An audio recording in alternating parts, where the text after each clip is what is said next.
കണ്ണനും ചിറ്റ യൂട്യൂബ് ചാനലിലേക്ക് ഏവർക്കും സ്വാഗതം. ഇന്ന് നമ്മളൊരു ചിക്കൻ തോരനാണ് ഉണ്ടാക്കുന്നത്. ചീനച്ചട്ടി അടുപ്പിൽ വെച്ച് കടുക് താളിക്കുക, വറ്റൽ മുളക് ചേർക്കുക, തേങ്ങാക്കൊത്ത് എടുത്ത് വെച്ചിട്ടുണ്ട്. ആ തേങ്ങാക്കൊത്തും കൂടി എടുത്ത് ഒരു ചെറുതായിട്ട് ചുവന്ന കളർ വരുന്നവരെ വഴറ്റി കൊടുക്കുക.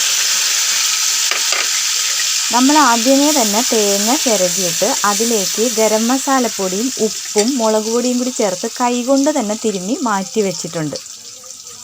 ഇത് ചെറുതായിട്ടൊന്ന് കളർ മാറി വരുമ്പോൾ കുറച്ച് കറിവേപ്പില ചേർത്ത് കൊടുക്കുക. ഇനി നമ്മൾ വേണ്ടത് ഇഞ്ചി വെളുത്തുള്ളി പേസ്റ്റാണ്, അത് ചേർത്ത് കൊടുക്കുക. ഇതിലേക്ക് ഉള്ളി ചതച്ചതും ഉപ്പും ചേർത്ത് നന്നായിട്ടൊന്ന് വഴറ്റി കൊടുക്കുക. ഇനി മുളക് പൊടി, മഞ്ഞൾപ്പൊടി, കുരുമുളക് പൊടി എന്നിവ ചേർത്ത് നന്നായിട്ട് വഴറ്റുക. തീ സിമ്മിലിടണം. ബോൺലെസ് ചിക്കനാണ് നമ്മൾ എടുത്തിട്ടുള്ളത്. ചെറിയ കഷ്ണങ്ങളായിട്ട് അരിഞ്ഞതെടുക്കണം കേട്ടോ. ഇതിലേക്ക് കുറച്ച് ഗരം മസാലപ്പൊടിയും മുളക് പൊടിയും കൂടി ചേർത്ത് കൊടുക്കുന്നുണ്ട്. അടച്ച് വെച്ച് വേവിക്കുമ്പോൾ ചിക്കനിൽ നിന്ന് വെള്ളം താനെ ഇറങ്ങി വന്നോളും. വേറെ എക്സ്ട്രാ വെള്ളമൊന്നും ചേർക്കണ്ട. പകുതി വേവാകുമ്പോൾ സവാള ചേർത്ത് കൊടുത്ത് നന്നായിട്ട് വഴറ്റുക. നമ്മൾ നേരത്തെ തിരുമ്മി വെച്ച തേങ്ങ ഈ വെന്ത ചിക്കനിലേക്ക് ഇട്ട് കൊടുക്കുക. നന്നായിട്ട് ഇളക്കി എല്ലായിടത്തേക്കും യോജിപ്പിക്കുക.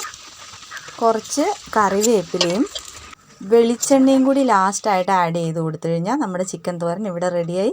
എല്ലാവരും ചാനലൊന്ന് സബ്സ്ക്രൈബ് ചെയ്യണേ.